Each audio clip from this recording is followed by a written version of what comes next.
From Content 360, this is the state of client acquisition. Again, appreciate very much the invitation. Let us go straight into the topic. Anric was hinting at it. He does not do it, and there's a good reason for it. He doesn't need to. What I'm about to explain to you is really useful in case your content is not yet delivering you those inbound leads that we all want. In case you have your number for the month, how much you need to earn so that you stay stable, that you are saving, whatever your number is. If you manage to reach that with a good content strategy that Anric has taught you, and I really recommend that you follow his stuff because obviously he's the master at it. And in case you're not there yet, because Anric has been at it for quite a while now, and he's well known in the industry, has a massive network, so it takes a little bit of time to build that up, of course, right? And to build those credentials that will get you all those inbound leads. So in case you, with this strategy that Anric gives you, or you learn and you observe from the LinkedIn environment, in case that does not yet deliver to you the amount of revenue that you need to break even, use the following strategies, okay? And there's a good reason. That's why I'm saying that Anric does not need to do that. Okay, so can I have a quick show of hands? Who here has ever received what I call a pitch slap? Somebody adds you on LinkedIn and they immediately pitch you. Okay, I see several hands up. Yes, exactly. So we all know that. This is a pretty annoying thing, right? And we all really dislike it and we would never respond to it. And it's just a really bad experience. But let's not stay at the pitch lab. Everybody knows that. Who here has also received invites for virtual coffees, right? Somebody who just, exactly, all the hands are in the air. That is the other extreme. These are the two polar opposites, okay? So that pitch slapping on the one hand, where you just add somebody and you instantly give them a pitch. Terrible experience. However, it does work at really high numbers. If you can, take it or leave it, and you can just message 200 people per month, and you just pitch slap them, chances are you're going to get one client maybe every 2 months. So it does work, but it's not really efficient. On the other extreme, it's what I call rapport Neverland, right? Where the professional time wasters just want to have virtual coffees with you because they want to network, and it doesn't really lead anywhere, right? So in the middle is a good kind of prospecting. And this is what I recommend that you adopt. This is what I teach. And the beauty of prospecting is that it makes things more predictable than content. Okay, content, I've had months where nothing has come in via content, and then I have the London bus effect, right, where you're standing at the bus stop and then suddenly 3 buses come. That is unfortunately the issue with content. Sometimes you get a lot, sometimes you get very little. You can smooth out those extremes by doing outbound prospecting. Okay, so after this kind of basic explanation, how do we do this? First of all, let me ask you another question, and that's the final one, I promise. If you were in a room with 100 demographically ideal prospects, so let's say you're selling to small B2B CEOs, small B2B company CEOs, and you would have 100 of them in a room, and you had a chance to pitch your services for 5 minutes. Now, how many of them do you think would actually be interested in at least having a conversation with you, that they have a pain point out of 100? Give me your guess in the chat. I'd be really curious to see how many you think would be interested in having a conversation in the group chat. Can you repeat that question? Sure. So if you had a room of 100 ideal target clients who are not yet, oh, wow, that looks cool. 100 clients who are not yet obviously your clients, and they are on paper at least ideal, how many of them would be willing to have a conversation? 95. Okay, James, that's quite ambitious. And 25, 10, 30, 50. Okay, wow. So you are 2%, Denise. I think this is actually really close to the truth. I don't know, like several people here, so maybe I didn't formulate the question properly, but everybody who says more than 10, genuinely think if you had people, these are not people who really have the problem. They are just demographically the right people, right? They are small B2B CEOs. I believe, and it's the evidence and experience proves this, In most markets, it's about 5% of people who are what I call at least open to the conversation. About 2% are what I call buyers in heat. And the other ones are mostly, they could take it or leave it. So it's a relatively small percentage of the people who are in that room. And this is also, yes, Anric? I don't want to argue with you. I want to complement that with a very short little interlude and quick little step. Sure. It's an experiment that I pretty much do anytime I'm in a public audience, in any kind of room, right? And those of you guys who know me know that I'm like this car guy, right? And I love cars and I love driving them. And, you know, when I stand in a room, I'll say, okay, everybody raise your hand if you're going to buy a car. And exactly what Michael says, about 3% of the room will put up their hands. And then I'll say, look, keep your hand up, but also raise your hand if you think you're going to buy a car in the next 12 months. Either your lease is up or you're going to buy a car for your wife. Correct. Or your son or something like that. And about 6 or 7% of the room will add their hands. So at most, it's ever 10%.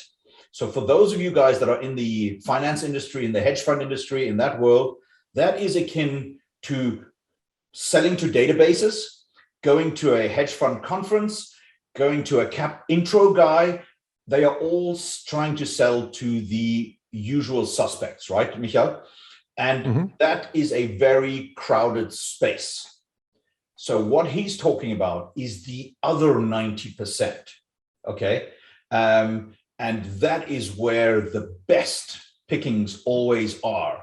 And if you don't have some kind of strategy to reach them and connect with them, because they're not out there on your profile shopping for what it is that you do. You need to reach them either by content that is absolutely pinpointed at them, or by following like a genius like Michael, who has figured this stuff out, how to do this. You see what I mean? So I will now put myself on mute. Awesome. And shut up, because we're going. No, thank you. That's a great compliment. Exactly. I agree. There's about 10% who could even remotely be in the neighborhood of buying these types of services in the next couple of months. And then the actual ones who are right now, for whom the problem is strong enough that they are willing to act right now, it's about 5%, somewhere between 1% and 5%. That depends on the industry. Okay. And so the thing is, the ones who are really keen to buy, like the top 1%, they will always come to you. They will find you. They will beat they will sort of machete their way to your door. However, there's a couple of them. There's a significant portion of them, let's say from percentage 3 to 5. They need a little bit of help. They need a little bit of nudging. And for this, we do outbound prospecting. It's akin to, imagine this hypothetical situation I spoke about, the 100 people in a room. Imagine it's after you've delivered your pitch, then you mingle. And then you start conversations with people. And you just, hey, how did you find the talk? Oh, yeah, great. So what do you do? Oh, this is what I do. Oh, and interesting. How do you get clients for this? You start these kinds of conversations that are friendly. They are inquisitive, but you don't pitch. Note how I asked, hey, so what do you do? And how do you get clients for that? What are your best routes to market? I'm kind of going into the direction where I want to go, but I'm asking questions about them. And this is the problem with pitch slaps. Pitch slaps are all about the sender. Hey, this is what we do. We do these kinds of services. And do you want to buy? That is not great, because it instantly is about them, the sender, and not about the receiver. If you, however, start a conversation interested, and that's why you need to be genuinely interested in what they do, if you show this interest and ask them interested questions, you will get good responses. And on this, let me quickly share my outbound statistics, just so that you know what this translates into, what kind of numbers. So if I start 100 conversations, I'm going to get, on average, 50 responses where people just talk back to me. They respond. Out of those, about another 30, not another 30. Out of those 50, 30 will develop into really good conversations, like back and forth about their business. And then I inquire what their business is about, how they are doing in my domain, which is obviously client acquisition. And if they have a problem, I offer them a call. I get 10 calls out of that. So 100 conversation starts, 50 responses, 30 conversations, like good backs and forths, 10 calls. And out of that, I close somewhere between 1 and 2. Because the calls, I offer them quite generously. It's good for networking, but it's good for networking with people who have a problem. So some might return later. But out of those 10, I usually end up with 3 or 4 on a longer sales call. And then I close about 1 or 2. Okay, so these are my stats. I have to start 100 conversations to close 1 client. And the great thing about this is it's pretty predictable by now. So if ever I have a time when not enough is coming in via my content, then I turn on the outbound prospecting engine and I can get a few clients in manually. This is actually what happened around in December. Christmas season, it's a relatively quiet month. It's not very good in our business. I don't know, Anric, if this is true for you as well. December is generally a pretty crap month. And so I started outbound conversations. This is what you can do to balance that out. Okay. What doesn't get measured cannot be improved on. Exactly. And Michael is very good at measuring his progress, measuring what works, what doesn't work. And if I can get in the middle of it again, because I just can't help myself. Go for it. There's one thing that Michael does really, really well, which Andy Pancioli, I think will really help you. So you can't see my screen anymore, but it doesn't matter because I switched to this fireside chat. So Michael, in his process, invites people to a 15-minute call. And I thought, that's a little weird because 15 minutes is very, very short. But based on his immediate feeling of how it went, he then invited me to a 45-minute call about 3 days later. And I'm like, oh, why don't we just have the call now? But I figured out afterwards what he was doing. So between call 1 and call 2, he strategically delivered me in an automated way some terrific emails that added value to me, a wonderful video that built up credibility, that made me respect him more, that where I could witness how he had worked with other clients, right? Remember back to my football field of influence. So he was actually doing that, even though he hadn't had my training, make sense? So by the time I got on the call, the 45-minute call, I was like, oh, wow, I better turn up on time. I am so lucky to have this call. This guy is awesome. I can learn from him. He didn't need to sell me anything because his machines, his minions, had done that in the background, systematically, automated, and almost free of charge, right? So I came loaded into the call going, let's do business. You see what I mean? And that is the difference between kind of just winging it and having a strategy, having the right tactics, and actually executing that. Anyway, my 2 cents worth. Awesome. Thank you, Anric. Yes, this is indeed, I call it the funnel lubricants, right? It's once you've had somebody who has been on a quick call with you and you see there is a decent fit, and then you invite them on a longer call. And in between that, you want them to marinate in your world, in your, as you call it, Anric, garden. You want them to walk around in your garden, but specific pieces of content. And this is what that video is for. This is what those emails are for. So that's correct. But that is a little bit further down funnel. Okay. So what we just discussed, Anric, thank you for that point. This is more down funnel. We are talking here about being up funnel. How do you even get those people on the call? And so this is actually a good cue now. Where do we even get these people? Who do we start conversations with? Okay. And there's 4 categories. Number 1, existing connections. These are people who you already know, they've already have been in your network. So I just really recommend that you look through your first degree connections and think who of them could really benefit from working with me. And of course, there will be several people who are like friends or like business acquaintances. They're not your targets, but I would really recommend you that you go through all your first degree network and just see who could possibly benefit from working with you. So that's number 1, existing connections. Number 2, people who engage on your content. The great thing is, if you do this respectfully in the method how I will in a minute describe, you don't destroy the relationship, you actually enhance it because you are doing it very respectfully and not in a pitchy way. So number 2, people who engage on your content. And then number 3, people who add you. And there's one line that you can always use Evan recently asked me for it. This is the one line I always use when somebody adds me, which always opens up the conversation really nicely. It gives them like an onboarding ramp to start talking to you. And that sentence is, hello name, I saw, hello name, great to be connected. I'm curious, did anything in my profile or content catch your attention? Because then they will tell you how they found you. Yeah, I came across your profile there and there. Oh, I saw your comment on Anric Blatt's post and so on. And this is then when you can start the conversation and have a friendly chat. So that's category 3, people who add you. And then category 4 is the strangers you add. And the following method I found is the best. You look at people who are very popular, the Gary Vaynerchuks, for example, of the world, and you simply look at who among them would fit your target audience. And for example, in your case, you're very much in the finance industry. So for example, Ray Dalio. Look at Ray Dalio's engagers and send them an invitation saying, hi name, I see we're both fans of Ray Dalio and his content, would be great to connect. That method gets me anywhere from 70 to 80% connection accept rate. Okay. And then we do a very simple structure. Once they have connected, we do a very simple structure in our conversation. We build rapport, and that is just say something friendly to them so that it's not immediately about business. After you've done that, and that can be really short, 1 or 2 sentences back and forth, and aim to get a response from them. Once we've done that, we go into exploration mode, where we really ask about their business and are genuinely curious how they solve a problem that we can potentially help them with.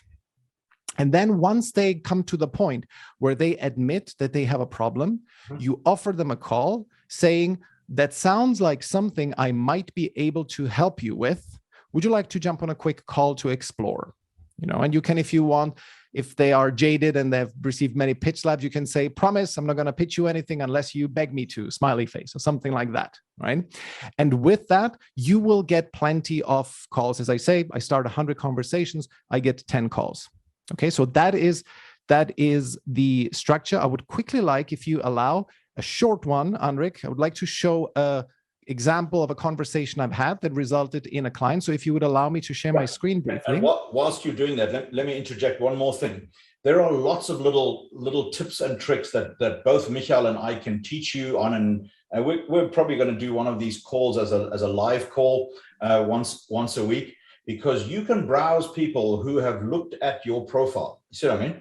And if you have the right strategy and the right wording, which is cut and paste from your notes section or from a Google Doc, you can reach out to them and make this part of your morning routine. You know what I mean? Because people who have dropped by your profile, remember also first connections and new people that are not connected with you, you can reach out to them and kind of use some of Michael's advice and go, hey, I see you stopped by my profile this morning. Haven't seen you in a long time. So nice to talk. And that not only triggers the human, but also the algorithm. I have a little strategy, if I can add to it, which I've kind of adapted from working with you, Michael, where when somebody connects with me, I immediately send them a message, and it's always the same. Some of you can probably, admit to having received that message.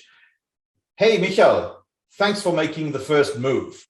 And then I send them to a post of mine, and with a little instruction saying, hey, by the way, did you know that the LinkedIn algorithm wants 2 pieces of action from us to realize that we want to be connected with each other? So obviously sending a message is 1, but if you leave a comment on my post, that's number 2, then I can do the same on yours. And then the LinkedIn algorithm, whoever just joined, I think it's Therese or somebody, put yourself on mute, please, and Layla.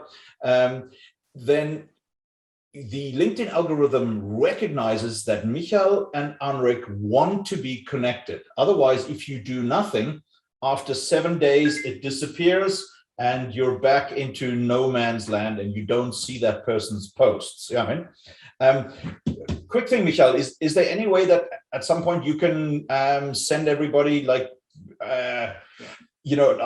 some ideas with this, or shall we do this next week in our call or something like that?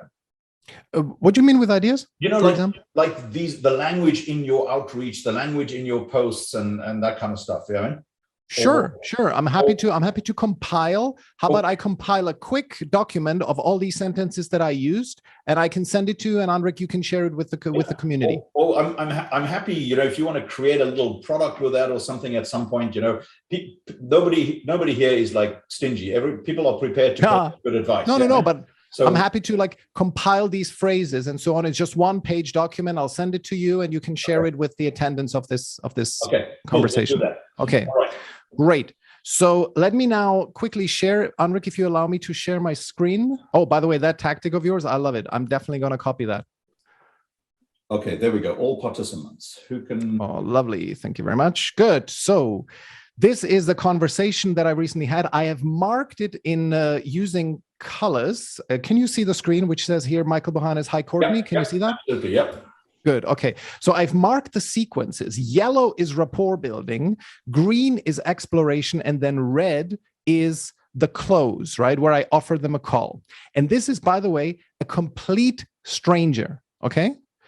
There's a complete stranger. The numbers that I shared with you, the 100 conversations and 10 calls, are complete strangers. So I say, hi, Courtney. I see we're both fans of Jim Corey and his content. Would be great to connect on here. I'm happy to connect. I say, love your background image. Very unique. That was all I did in terms of rapport building. Nothing is perfect. So sometimes it's just very short. And then I said, just had a look at your content. You clearly serve the business traveler. How have things been for you over the last 2 years? Courtney responds, great. Once we adjusted, blah, blah, blah. We're not going to get into that. And I say, interesting. So I just watched one of your videos on YouTube. I actually went and watched her video on YouTube quickly, just 30 seconds. It doesn't have to take long. And say, you're talking about the one-on-one coaching offer. Have you changed your pricing since then? Because I noticed that she was talking about like $75 per hour. I think that's quite low. And she says, yes, a couple of times over. I'll be taking that down shortly. I say, awesome. You also mentioned Quora. Is that still one of your better sources of leads? Courtney says, no, my conversations from paid advertising and social haven't been that good. Coming from the aviation industry was a better investment of my resources. So she's really responding to my questions. She's really letting me into her world here. And I say, you mean your network in the aviation industry has been the best source of leads? Did I get that right? Yes, was, to be precise. There is still residual uncertainty in the travel space on how to invest travel wellness dollars. And then I already noticed that the responses are getting short, and I don't want to bore her with too many questions. So here I say, quick last question before I stop badgering you with questions. When you get a new client these days, what's your expected revenue from that client? Why do I ask this question? Because I only work with people whose customer lifetime value is at least $2,000. And because Courtney is in the UK, I say, are we talking £2,000, or do you have many one-on-one coaching sessions? And Courtney responds, there is definitely something in this conversation. So she's responding. She really likes this. I feel, and I don't know why she says this, I feel like an underperforming hooker. I was like, okay, fine. To answer you directly, less than £2,000. And what I do isn't structured as a one-off product. And I respond, that's something I might be able to help you with. How about we have a quick call? And I'm not going to jump at you with a pitch, promise. But for starters, there's definitely a few pointers I could give you as far as your social media is concerned, and so on. And then she says, yes, she even asks, do you have a minute now? And we then connected right away on that same day. So that would not have worked for me, Michael, because it's too much, right? And Sanj raised a valid point. Depends who your audience is, right? You've got to adjust and adapt your process. So Michael is not saying use this script. What he's showing you is an example of how he actually sincerely, authentically engaged with her and brought her over to his side of the table. Based on who your audience is, obviously, there are some people that will never give you more than 2 responses. How would you deal with that then? Because if it's a short person, they're or a really busy person, or an ultra high net worth investor or something like that, right? They have a different mentality. Absolutely. And I have a really good recipe for this, and it has worked for me as well. When you see that they are responding, but very curtly, what you do is say, hey, I perfectly acknowledge that you're busy. I don't want to bore you with more questions. this is what I do. This is what I can help people with. Would this be interesting for you? This is when I recommend you. And this is not a Hail Mary. Yeah. You are being a professional here. Yeah. They have responded to you. So they are somewhat interested. They would not otherwise have responded. But you cut it short and you just go, cut the crap, right? Yeah. Yeah. And you just go for trying to see if this is something they could help you with. I've successfully used this several times, got several clients using this method, because sometimes I sell to the beginner. Sometimes I sell to pretty sophisticated people who don't want to waste much time. So okay? I have a quick point of suggestion there for everybody. When you look at your LinkedIn profile, okay, and you go to the About section, most people, it is just hogwash that's in there. You should have that content so concise and impactful that you can cut and paste from that into that very text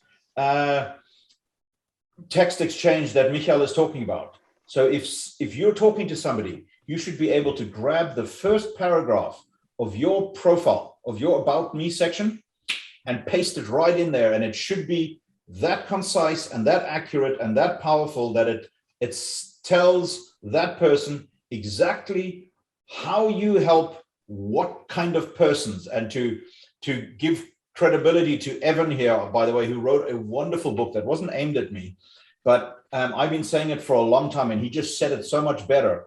The who in your life is so much more important than anything else. And if your text exchange is not speaking to that who and letting the who in your life that you want to attract know that you help people like him, then you're missing out, you're losing out on LinkedIn completely. You know what I mean? Evan, you want to jump in here? You want to say something profound? Thank you. You guys see me? I'm in the kitchen feeding mozzarella to the child. That's Anna. Let me see who we got. Stop the immersion. All right, this could be fun. Who's feeding mozzarella to the child? Somebody own up to that. There's Laura Louise. She's got a puppy. We're looking for Evan Thompson, not Anna Bohannes, but it's super nice to see you. Can we see the baby too? Well, let's see. Daddy approved? Yeah. It's a closed environment. Look at it. Look, Tata. Say hello.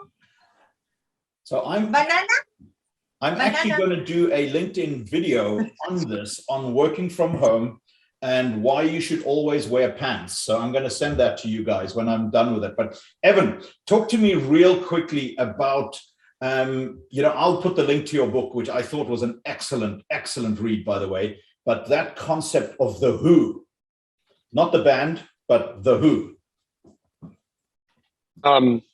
Yeah, so my basic kind of premise on working is that, like, I think we are all capable of doing a lot of things. Like, we're all here, like everybody here has probably held multiple jobs, has worked in multiple industries, has multiple talents.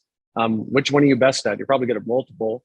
And you're probably willing to do a lot of different things to make money. At the end of the day, what we love in life is probably going to transform and change. I mean, I've had 3 different careers and I'm only 32. So I expect that to continue to happen for me and for everybody here.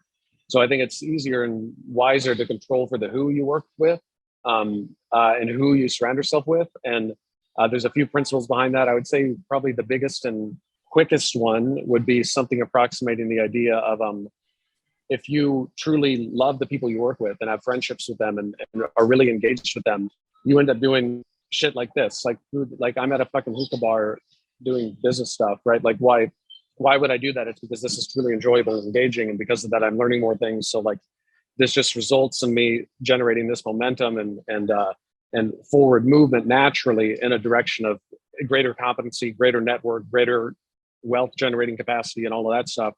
Whereas if I were just focused on trying to like perfect what or something like that, nail some corporate ladder or whatever that is, I'd probably be more depressed. I wouldn't be as good at it. I wouldn't be as excited. So when you truly just like only focus on like, I want to be intimately involved almost with the people that I'm working with, You have greater trust. You have greater creativity. Again, think about that. Think about your creativity and problem solving. Can you be creative with people you don't trust, that you don't like? You're the best possible version of yourself. Your brain is wired better. Your IQ is maximized. Your competency is maximized. Your conscientiousness is maximized when you're with people that you really, really like. So, yeah, it's chapter 3 of my book. So the reason why I chose a chairlift here, okay, because, and I'm getting back to Michael's point, by the way, so don't think I'm taking over from you, is that I try to find a graphic of an elevator, because a lot of people say, hey, you should have an elevator pitch. But I think that I call bullshit on that, because if Michael and Evan and I are all in an elevator, okay, and I'm going to 12, he's going to 17, and Evan's going up to the penthouse at 48, right? Nothing I say in the elevator is going to get Michael to get off on my floor or Evan to not go up to the penthouse. So think about it. Think about your LinkedIn presence, the first part that people see, and the part that Michael is going to direct people to as an escalator pitch, or we are all sitting on a chairlift going up and we're skiing together. What is it that you can say? What conversation can you start that convinces Michael that instead of going down there to Whole Foods to go buy some kombucha and some weird fermenting stuff, to rather walk with me because I'm actually going to Victoria's Secret and we're going to go and look at the new underwear line. Okay, sorry for the visual, but you've got to think of your LinkedIn conversations that Michael is trying to coach you into starting, that they have to be interesting, intentional, authentic, respectful enough to start that conversation and slide them into your next part of your funnel, or slide them into your DMs, or to create a relationship that, like the three of us have right now, like literally men are just so dumb because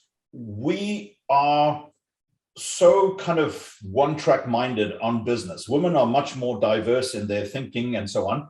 But men, like if we don't play football together or go to the army together, we don't really have much in common. So we always go to business. Like literally, like these two guys, I'm like trying to find an excuse to do business with them because I like them, I trust them, I admire them. They're my kind of people. I want to hang with these guys, right? So that is the beauty of LinkedIn. And once you get this, it's like a massive weight off your shoulders. You don't need to cold call people. You need to go talk about the things that light you up, that inspire you, that piss you off. Create content that attracts, that shows who you are. But then if you really want to supercharge it, do what Michael does and actually strategically go reach out to people, drop them in your funnel, pull them into you, because you know what? They just need a little tap on that. So I'm going to hand that back over to Michael. Evan, anything else to add that I missed? Okay, thanks for joining us on the ski lift. Cool. Yeah, no, I really like this image of the escalator pitch, and I've used it since then. That's a great image, and you're very good at coming up with these analogies. So that is definitely true. And I think starting the conversation in this respectful, however, quite assertive way is a great way to get people to get off the escalator with you and to go to whichever shop you want to take them. So that is effectively it. I perfectly appreciate, Sanj, you said this dancing around would not work with hedge fund clients. So I'm fully cognizant of that with some people, it might not be as effective.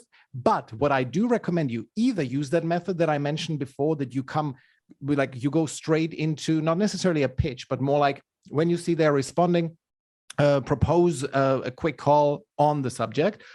Or the alternative would be that you simply do not aim for the close, right? Do not try to get them on the phone. Just simply say something cool that hey, I really appreciated that piece of content you shared. That was really interesting. However, did you consider blah, blah, blah, right? Just start a friendly conversation, build some rapport, on the content that they may be engaged on, send them something useful that could be useful for them, and then let it be. Let that relationship kind of grow and marinate instead of going straight for the close. But I think, especially when it's like networking heavy and you're talking to very senior people, I think DMs are quite underused, right? Yeah. You can build a really better relationship if you slide into their DMs. And if you do that and comment on a post of theirs, okay? Exactly. Even if they haven't created a post, which happens a lot, but they have left a comment somewhere, make sure they know you. Make sure they know you exist before you ask them for too much, is my kind of compromise that I came up with Michael, because I don't like to talk to people who don't know how friggin' awesome I am. You know what I mean? But that's my personality, right? There are some people that are very different and very cool. You see what I mean? And I find that, hey, when you're on the receiving end of this, then you know how it feels. And I hate it when people come and pitch slap me. I literally send them my kimchi pitch slap back, or I'll send them to a post that I did about why LinkedIn is like being at the dog park and people are sniffing each other's butts type of thing, because they have never, ever engaged with my content. Because remember, we all have egos. And if you go through the trouble of actually creating content, then you know how hard it is, and you put yourself out there and people come and say all sorts of nasty shit. Or if the content's good and you've attracted your tribe, they will come and talk to you and they'll go, hey, I love your post. Yeah, I mean, and it starts conversations. So what Michael is doing, he's creating a lubricant that starts the conversations and slides them a little further, so that I drew it up on here, but it's long gone. So you don't have this cafe clutch with a whole bunch of people who are just sitting talking shit all the time, because nobody's got time for that. Anyway, exactly. Okay, cool. So Michael, look, I know you have a next Zoom call meeting going, and we've had a few people that have already apologized that have to go because it is Friday afternoon. So keep your eyes on the space. Michael and I, we're going to do this kind of thing, I think, more regularly, assuming we don't have another big fight that Evan has to come and mediate. But yeah, we always have Evan for that. Yeah. Okay. All right. Yeah. Never take people for granted. I've just learned that the hard way. So if anybody has any questions, I'm going to let Michael go. Anybody has something specific, wants to have a review of their profile, wants to do anything, ping me a message in the chat. I'm still going to stay a little bit here, but everybody give a LinkedIn, Zoom goodbye to Michael. That's how you clap on Zoom calls these days, I'm told. Thank you very, very much for that. I thought that was wonderful. Thank you so much. I really appreciate it. Thank you. The State of Client Acquisition is a Content 360 production. Music by Gavin Knox-Grant. To sign up for alerts and to submit written and audio questions, go to stateofclientacquisition.com. Loose sleeves in this high-speed condition. Montreal girls in the tail end of winter. Caffeine burns, wide awake dreams and color. Blood on my hands in this open heart journey. And infinite numbers, rapid fire across the country. We slide tonight.